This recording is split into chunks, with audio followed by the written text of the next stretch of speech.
പിണറായി വിജയൻ എന്ന മുഖ്യമന്ത്രി എന്ന കമ്മ്യൂണിസ്റ്റ് നേതാവ് ഇത്രയും കാലം പ്രവർത്തിച്ചത് ആർക്കു വേണ്ടിയാണ്?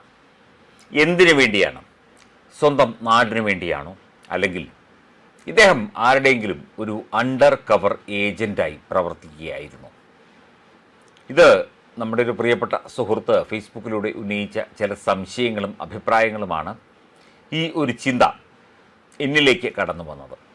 ഇദ്ദേഹം ചെയ്ത പ്രവർത്തികൾ നോക്കുകയാണെങ്കിൽ ഇദ്ദേഹം സത്യം പറഞ്ഞാൽ കേരളത്തിലെ ജനങ്ങൾക്ക് എതിരെ നിന്നു എന്നത് ഒരു സത്യമാണ്. പക്ഷേ ആ ഒരു പ്രവൃത്തി വഴി ഇദ്ദേഹം ചില ആശയങ്ങളുടെ, ദേശീയതയുടെ, ഭാരതീയ ജനതാ പാർട്ടി എന്ന രാഷ്ട്രീയ പാർട്ടിയുടെ, രാഷ്ട്രീയ സ്വയംസേവക സംഘം എന്ന സാംസ്കാരിക പ്രസ്ഥാനത്തിൻ്റെ ഒക്കെ ഒരു ഏജൻ്റായി പ്രവർത്തിക്കുകയായിരുന്നോ എന്ന് നമുക്ക് ചില വശങ്ങളിൽ നിന്ന്, ചില ആംഗിളുകളിൽ നിന്ന് ചിന്തിച്ചാൽ മനസ്സിലാകും. എൻ്റെ ഒരു സുഹൃത്ത്, അദ്ദേഹത്തെ നിങ്ങൾക്ക് അറിയാമായിരിക്കും, സമൂഹ മാധ്യമങ്ങളിലൂടെയൊക്കെ പ്രതികരിക്കുന്നൊരു വ്യക്തിയാണ്. പേര് രാജേഷ് നാഥൻ എന്നാണ്. അദ്ദേഹത്തിൻ്റെ ഫേസ്ബുക്ക് പോസ്റ്റാണ് ഇത്.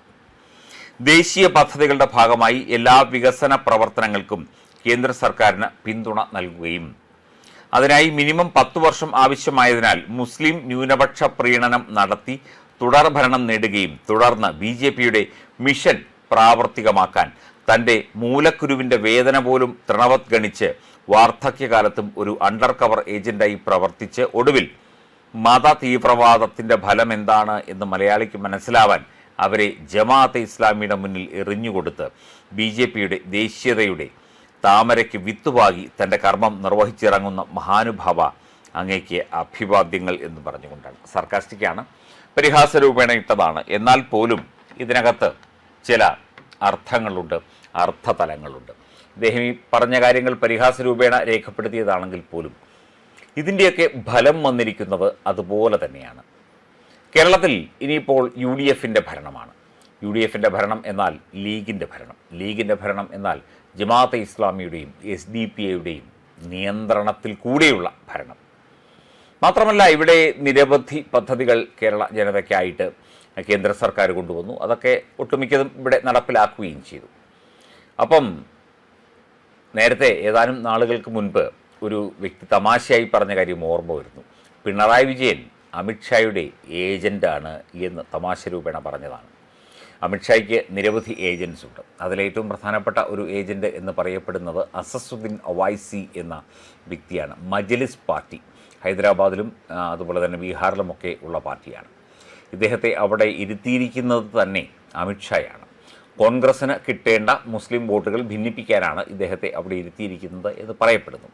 അതുപോലെ ഇവിടെ BJPക്ക് വേരോട്ടമുണ്ടാക്കാൻ, അതുപോലെ ഇനിയിപ്പോൾ ജമാഅത്തെ ഇസ്ലാമിയും അതുപോലെ SDPIയും ഒക്കെ കയറി ഭരണം നടത്തി കേരളത്തെ ഒരു പരുവത്തിലാക്കുമ്പോൾ അത് മനസ്സിലാക്കി കൊടുത്ത് 2031-ലോ 36-ലോ BJPക്ക് ഭരണം നേടിക്കൊടുക്കാൻ ഏർപ്പെടുത്തിയിരിക്കുന്ന ഒരു ഏജൻ്റാണോ പിണറായി വിജയൻ?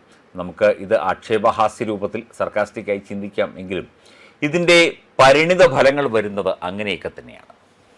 അത് ആലോചിച്ച് നോക്കിയാൽ മനസ്സിലാകും. എന്തായാലും അമിത്ഷായും നരേന്ദ്രമോദിയുമൊന്നും കേരളത്തെ അങ്ങനെ കേരളം വേണ്ട, പൊക്കോട്ടെ, എന്ത് വേണേൽ കാണിക്കട്ടെ എന്ന് ഒരിക്കലും ചിന്തിക്കില്ല.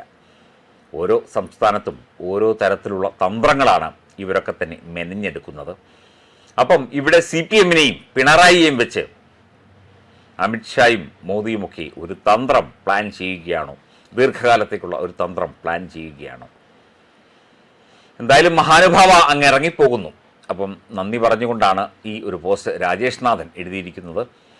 രാജേഷിൻ്റെ അഭിപ്രായങ്ങൾ അല്പം പരിഹാസ്യമാണ് എങ്കിലും ഞാൻ നേരത്തെ പറഞ്ഞതുപോലെ ഇതിനകത്തൊക്കെ തന്നെ ചില യാഥാർത്ഥ്യങ്ങളും ചില അർത്ഥതലങ്ങളുമൊക്കെ ഉണ്ട് എന്നത് നമുക്കിപ്പോൾ കുറേയൊക്കെ ബോധ്യപ്പെട്ടിരിക്കുന്നു. ഭാവിയിൽ നമുക്കത് കൂടുതൽ ബോധ്യപ്പെടുകയും ചെയ്യും.